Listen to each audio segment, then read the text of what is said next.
Folha de Rosto, Sérgio Rodrigues, take 1. O Brasil é ou foi o país do futebol. Falta futebol na literatura do país do futebol?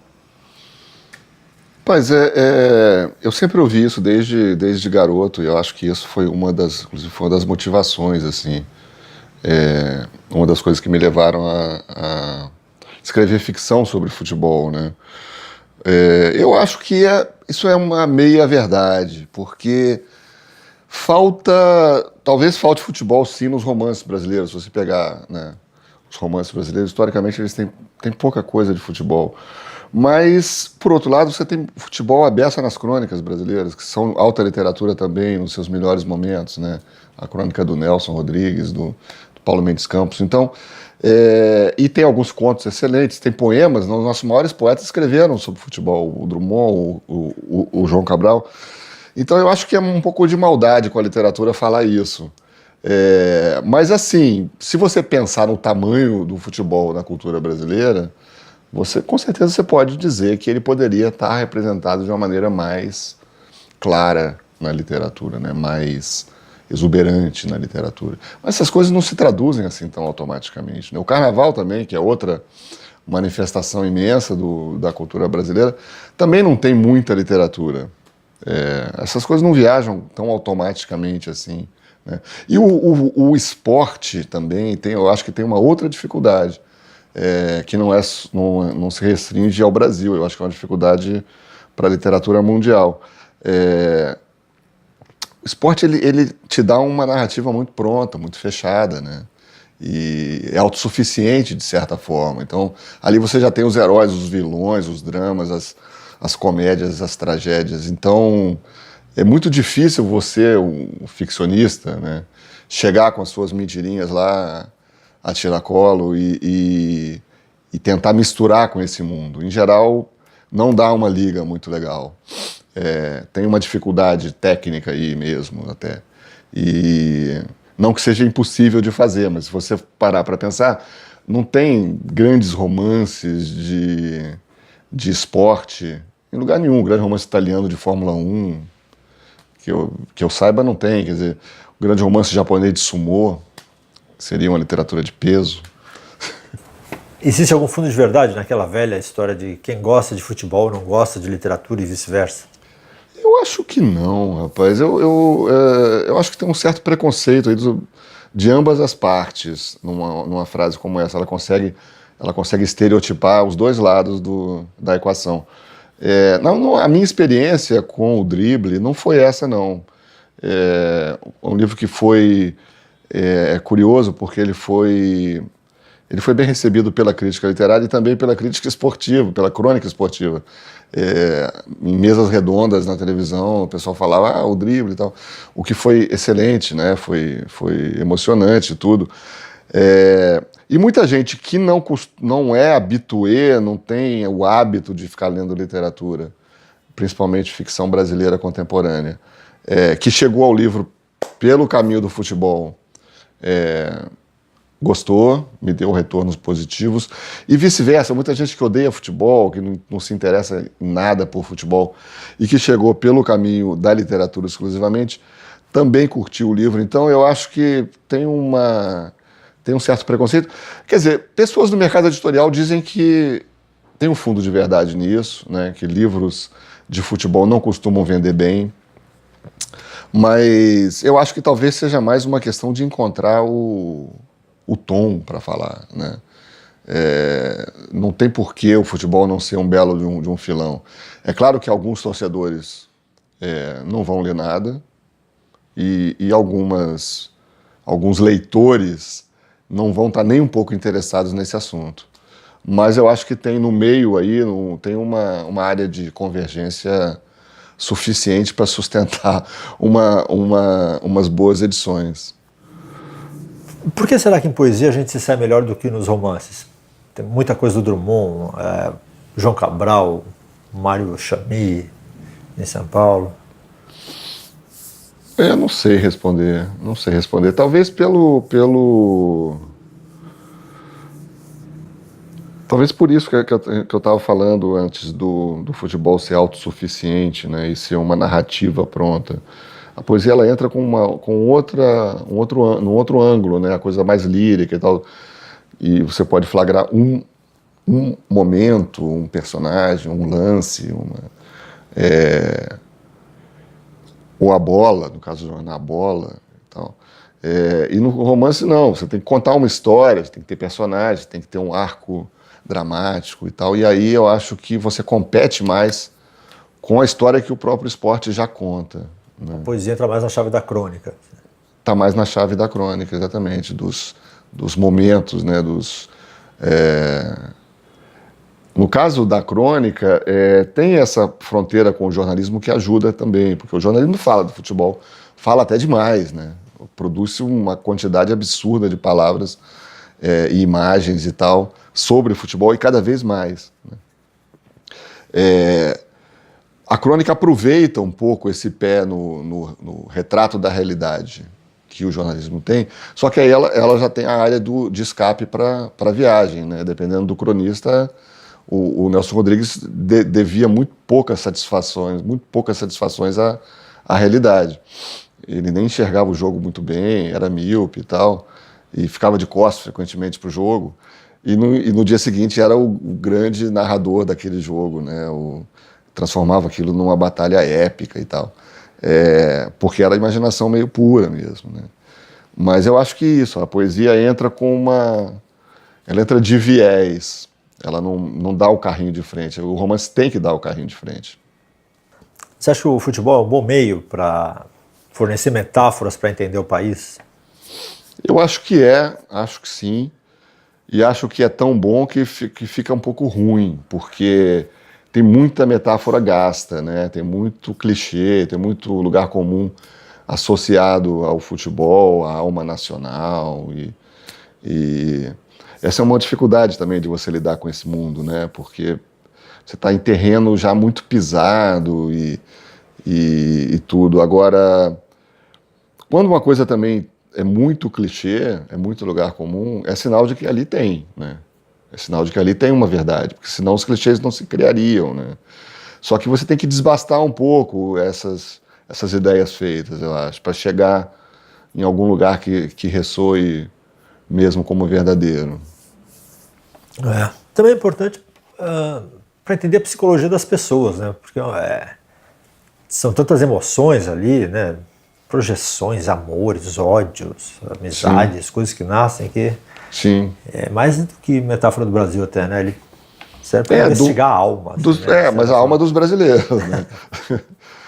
A metáfora do Brasil continua sendo, eu acho, nesse sentido, porque... mas é isso, você tem razão. O universo em torno do futebol, o universo emotivo, afetivo, relações de amigos, de inimizades, projeções que você faz, pais e filhos. Não, pais e filhos é fundamental, né? Essa coisa de criar relação, aprofundar uma proximidade desde o início. É uma ponte sobre um abismo de gerações, né? O pai e o filho dificilmente vão gostar do mesmo tipo de música ou usar o mesmo tipo de roupa, mas na hora do futebol eles estão iguais, eles estão ali, a não ser que o pai não tenha conseguido transformar o filho num torcedor do seu clube, o que é um outro tema também, né? É uma espécie de um fracasso. É uma tragédia. É uma tragédia para um pai brasileiro.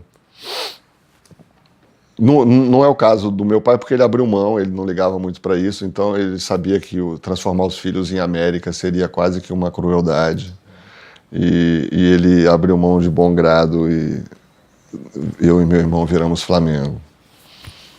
Episódios cravados na alma do brasileiro que ama o futebol, com as derrotas de 50, 82 e o 7-1 de 2014, são momentos que se prestam melhor ao romance?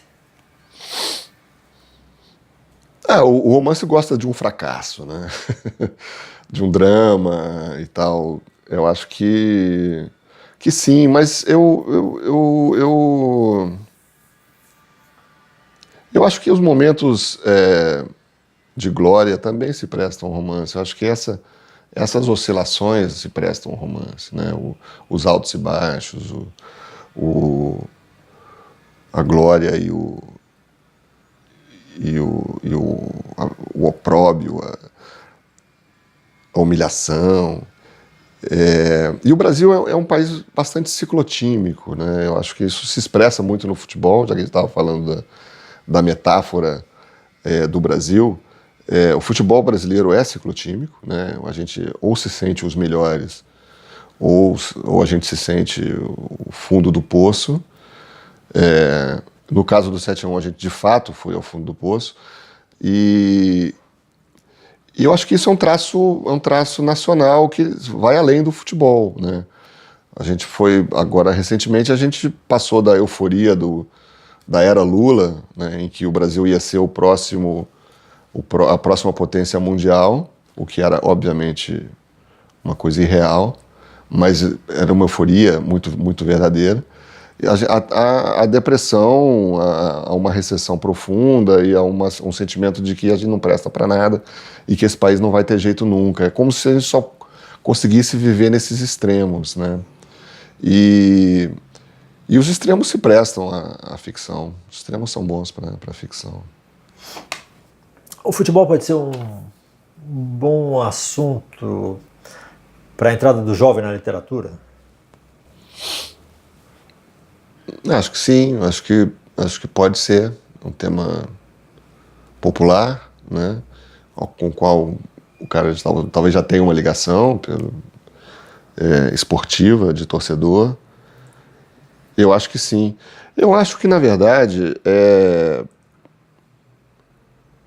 não sei, eu tenho uma bronca com a escola, com o ensino de literatura no Brasil, que eu acho que ele é feito de trás para frente. Quer dizer, na verdade ele é feito em ordem cronológica e ele não deveria ser feito em ordem cronológica. Acho que o ensino de literatura nas escolas deveria começar por hoje, deveria começar pelo contemporâneo, pelo aquilo que tem proximidade com a vida dos caras. Não necessariamente futebol, pode ser música, pode ser namoro, pode ser qualquer coisa que tenha, que primeiro que fale com uma linguagem próxima da dele, né, que não seja um português do século XIX, e segundo que trate de temas atuais. Eu acho que isso traria muito leitor. E a opção feita, não sei nem se é uma opção, uma coisa que vai por inércia, geração após geração, começar pelo romantismo, começar por José de Alencar. E aí eu acho que você perde muito leitor, você perde milhões de leitores com isso. Porque, enfim, é uma linguagem que exige um certo esforço, né? Tá falando de conflitos, de temas, num cenário, tudo isso muito, muito distante da vida dos caras. Aí o sujeito é obrigado a ler aquilo na escola, lê, ou finge que lê, ou faz um fichamentozinho, ou vai na internet ler o resumo, né? E nunca mais passa perto de um livro. Ou vai ler livros estrangeiros atuais, né, que eu acho que é o que está acontecendo. Então, eu acho que identifica-se muito no ensino brasileiro literatura com dificuldade e chatice e obrigação. E não com diversão, com uma coisa que pode ser emocionante, que pode falar da sua vida. E por isso que eu acho que a coisa está aí de cabeça para baixo.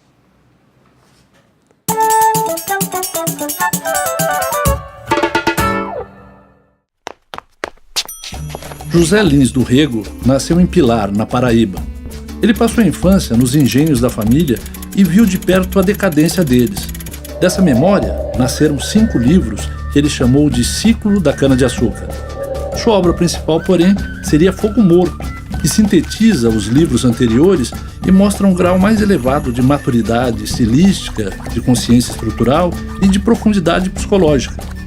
Zé Lins tinha um grande poder de descrição. Ele reproduzia a linguagem da bagaceira, do nordestino. Seu estilo era despojado, sem artifícios literários. Dizia-se um escritor instintivo e espontâneo. Na década de 40, ele trocou os canaviais pelos campos de futebol e passou a escrever crônicas esportivas. Apaixonou-se pelo Flamengo e tornou-se até secretário-geral do clube. Quando ele morreu, em 57, o Flamengo decretou 3 dias de luto oficial.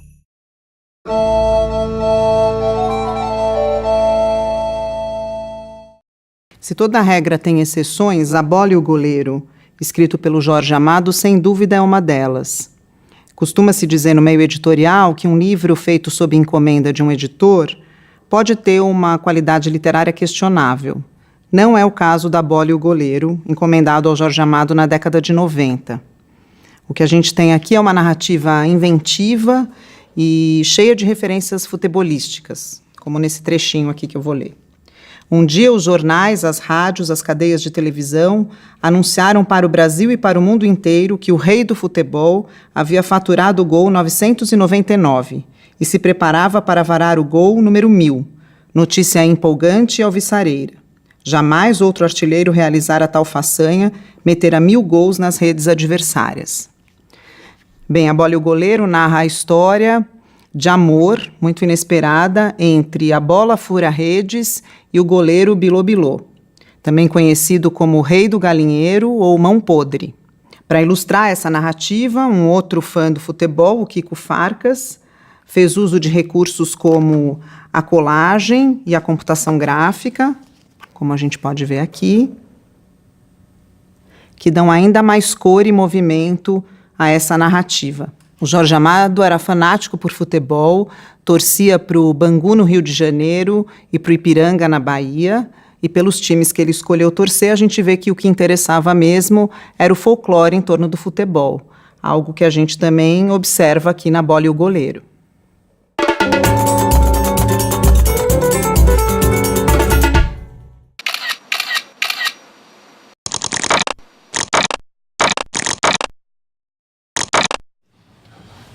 Aqui.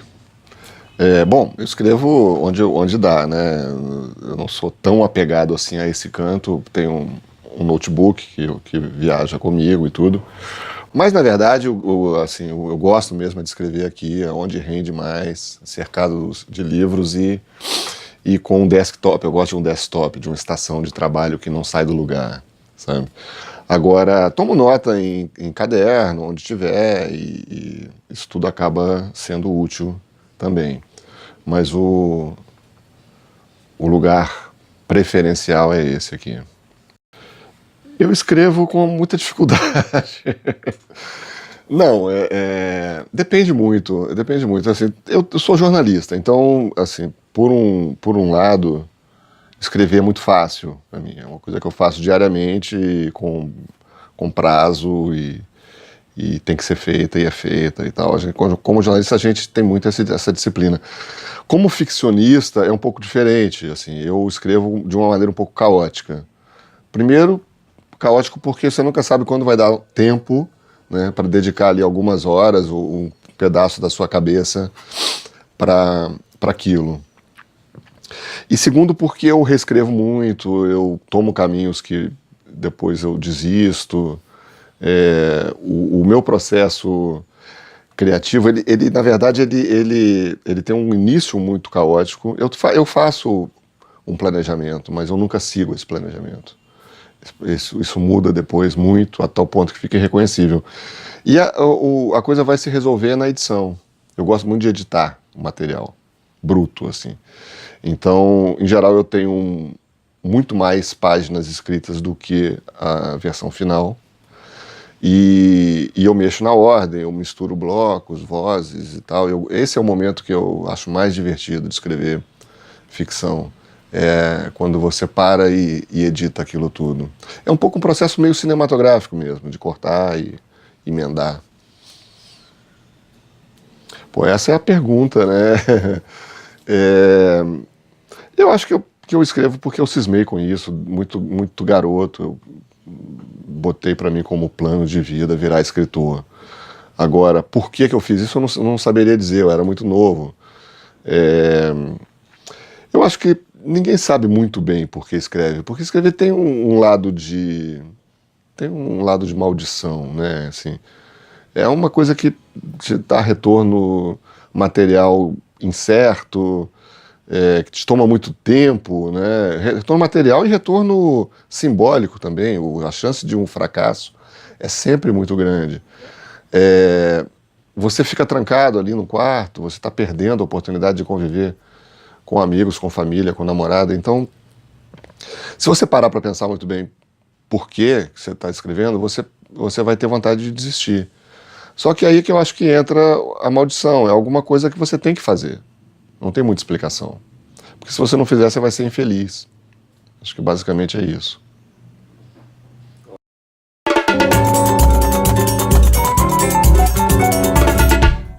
Oi, eu sou a Juliana. E eu sou o Caleb. Do blog Explanador. E hoje a gente vai falar de um livro que é de um tema que o Caleb gosta demais, que não é muito fácil achar ficção sobre, que é futebol. E o livro em questão é O Drible, do Sérgio Rodrigues. O Drible narra a história do Neto. O Neto é filho de um grande cronista dos anos 60 chamado Murilo Filho. E essa época, né, essa profissão não é escolhida à toa, né, porque essa é uma coisa... Época de ouro, talvez, da crônica esportiva. Exato. A gente pensa nisso, a gente pensa até tipo, no Nelson Rodrigues, né? E tudo mais. O Neto foi muito negligenciado pelo pai dele. O Murilo tá nos últimos, dá a impressão de que ele tá morrendo e ele tenta se aproximar de alguma forma, mas ele ainda é um cara meio duro. Um grande trunfo do livro do Sérgio Rodrigues é como ele consegue conciliar elementos do futebol, que são umas coisas meio fantásticas. Por exemplo, o Murilo conheceu nos anos 60 um cara chamado Perivaldo, um cara que podia ter sido maior que o Pelé. Mas quantos caras não podiam ter sido maior que o Pelé, sabe? Tipo, nessa época. Só que tem um tom meio sobrenatural, o cara, ele tem a carreira, ele para de uma maneira meio trágica a carreira dele, acho que é um pouco da história do futebol, só que, ao mesmo tempo, ele narra a história de universo do futebol e de mais brasileiro impossível, sabe? De decadência, de tristeza, de fim melancólico mesmo. Só que com essa coisa meio mágica, assim. Eu acho o livro é um livraço, assim, é incrível como as histórias vão se relacionando. E não só isso, assim, tem uma coisa curiosa no livro que é o título. O Drible, as primeiras páginas são maravilhosas, que é a narração por conta do título. O Drible é o drible que o Pelé dá no goleiro Mankiewicz do Uruguai na Copa de 70, e ele não faz gol, ele perde o gol. Ele é o famoso gol que o Pelé não fez. Exatamente. E aí o Sérgio meio que brinca com essa possibilidade do Pelé desafiou Deus e perdeu. Bom, o livro O Drible, do Sérgio Rodrigues, a gente recomenda muito. Recomendadíssimo pra quem gosta e não gosta de futebol. Tchau. Até mais.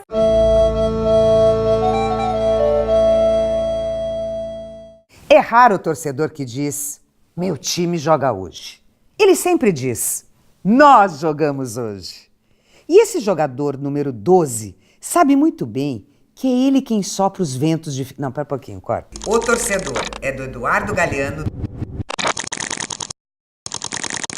A gente tinha um grupo de atores e de artistas que se reunia 1, 2 vezes por semana para ler textos, para discutir, tal, e para começar a idealizar o primeiro espetáculo sobre futebol, que acabou sendo Nossa Vida é uma Bola. Esse primeiro espetáculo, a gente pegou 13 autores. Armando Nogueira, Carlos Drummond de Andrade, Carlos Marighella, Dom Paulo Evaristo Arnes, Eduardo Galeano, José Roberto Toreiro, Juca Kfouri, Roberto Avalone, Paulo Mendes Campos, Plínio Marcos, Paulo Roberto Falcão e Luiz Fernando Veríssimo. Ai meu Deus, o que tenho que fazer? E na peneira, usar chuteira, passar assim a vida inteira. A gente queria pensar o Brasil nas suas grandezas, nas suas misérias, através do futebol, nas suas vitórias e nas suas derrotas. Então a gente começava o espetáculo pelo caos, pelo negro, pela repressão, pela violência. Um bando de atores ia para... entrava correndo na plateia, ia para o palco, gritando o bem e o mal é tudo igual, o bem e o mal é tudo igual. E aí eles iam partir para a porrada para um cara, um só de branco, todo mundo de preto. Vinha uma sirene de polícia no áudio, aquilo parava. Aí aparecia um pano branco com a bandeira do Brasil simulada.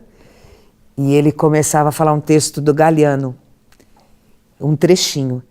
Eu não passo de um mendigo do bom futebol.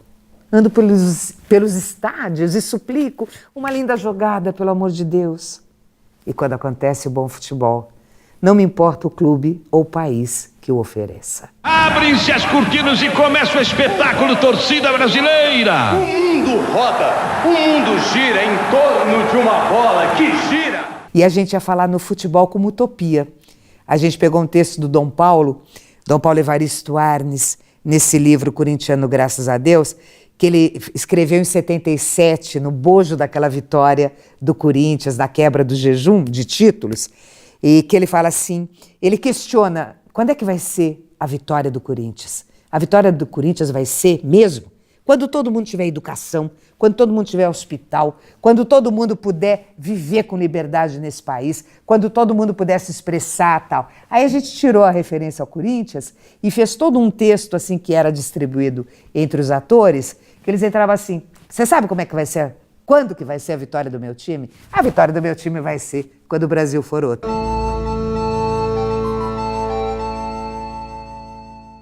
Eu sempre gosto de recomendar o que para mim é o grande livro do futebol brasileiro. Não é um romance, mas é um livro que você lê como se fosse um romance, é um grande épico e tal, sobre a formação, os anos de formação do futebol brasileiro, chamado O Negro no Futebol Brasileiro, do Mário Filho, o senhor Maracanã, que depois daria nome ao Maracanã. O Mário, irmão do Nelson Rodrigues, né, uma família muito talentosa, era um jornalista, né, fundador de um jornal esportivo, o Jornal dos Esportes, e ele coletou histórias, assim, histórias orais, histórias de jogadores, de clubes, de cartolas e tal. Histórias deliciosas, era um cronista, escreve muito bem. Esse livro, para mim, é um dos grandes épicos da formação da nacionalidade, né? E é uma pena que ele é muito mais falado do que lido. Eu acho que o Brasil cresceria muito, teria muito a ganhar no dia em que esse livro fosse lido em todas as escolas, por toda a garotada.